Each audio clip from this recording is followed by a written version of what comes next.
Hello friends, welcome and welcome back to my channel. तो आज हम लोग देखेंगे आधुनिक इतिहास के कुछ इंपॉर्टेंट डेट्स। तो चलिए स्टार्ट करते हैं। 1905 में जो वायसराय थे वो कौन थे? कर्जन। 1905 में बंगाल विभाजन हुआ था और बंगाल विभाजन के खिलाफ स्वदेशी आंदोलन स्टार्ट हुआ था, जो कि 7 अगस्त 1905 को कलकत्ता के टाउन हॉल से शुरू हुआ और उसमें विदेशी वस्तुओं का बहिष्कार किया गया।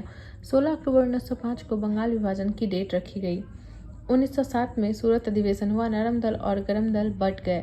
कांग्रेस के अध्यक्ष उस समय रास बिहारी बोस थे। 1909 में मार्ले मिंटो एक्ट आया और सांप्रदायिक पंचायत भी 1909 में ही भारत में आया।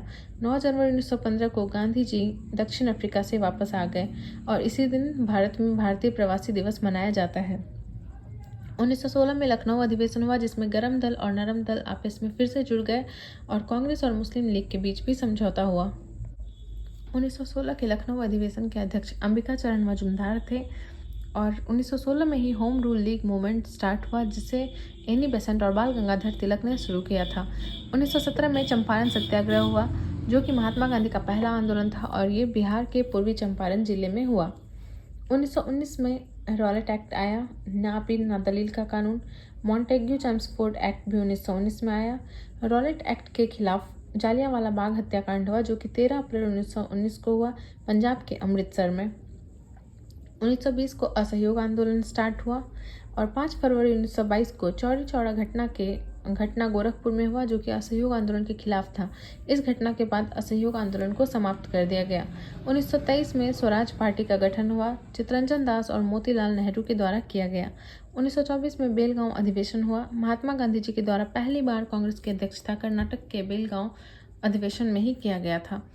1925 में कानपुर अधिवेशन हुआ, जिसकी अध्यक्षता सरोजनी नायडू ने की थी।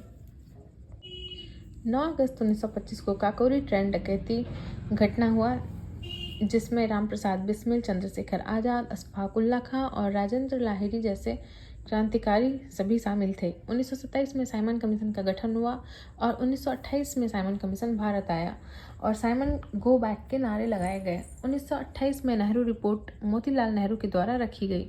1929 में लाहौर अधिवेशन हुआ, जिसमें पूर्ण स्वराज की मांग की गई। इसमें अध्यक्ष जवाहरलाल नेहरू थे और उन्होंने ही रावी नदी के तट पर पूर्ण स्वराज की मांग की थी। 1930 में 12 मार्च 1930 दांडी यात्रा 12 मार्च 1930 से 6 अप्रैल 1930 तक दांडी यात्रा चली, साबरमती आश्रम से दांडी तक। नमक कर तोड़ो आंदोलन। 1930 में ही सविनय अवज्ञा आंदोलन भी स्टार्ट हुआ। 5 मार्च 1931 को गांधी इरविन समझौता हुआ। 23 मार्च 1931 को भगत सिंह, राजगुरु और सुखदेव को फांसी दी गई।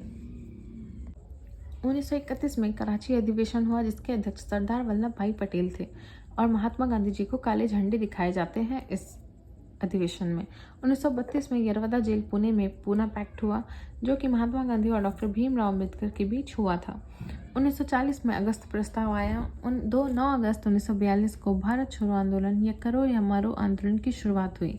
मार्च 1946 में कैबिनेट मिशन संविधान सभा का निर्माण हुआ। 9 दिसंबर 1946 को संविधान सभा की पहली बैठक हुई।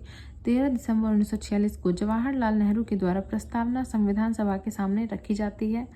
3 जून 1947 को माउंटबेटन घोषणा हुई, जिसमें माउंटबेटन ने कहा कि भारत 15 अगस्त से पहले आज़ाद हो जाएगा और ये 18 जुलाई 1947 को स्वतंत्रता अधिनियम आएगा और भारत 15 अगस्त से पहले आज़ाद हो जाएगा। ऐसा माउंटबेटन ने घोषणा की थी और 15 अगस्त 1947 को हमारा देश सच में आज़ाद हो गया था। 26 नवंबर 1949 को संविधान तैयार हुआ और 26 जनवरी 1950 को संविधान लागू हो गया। तो हमारा आधुनिक इतिहास यहीं पर समाप्त होता है, जो कि हमने बहुत ही शॉर्ट फॉर्म में समझा है। सिर्फ हमने डेट देखा है, आधुनिक इतिहास के इम्पॉर्टेंट डेट्स देखे हैं और अगर हम पढ़ेंगे तो ये बहुत लंबा हो जाएगा सब कुछ, तो वो भी हम पढ़ेंगे। बट आज के लिए इतना ही। अगर आपको वीडियो अच्छी लगी हो तो प्लीज़ लाइक करें, कमेंट करें एंड मेरे चैनल को सब्सक्राइब करें। Thanks for watching.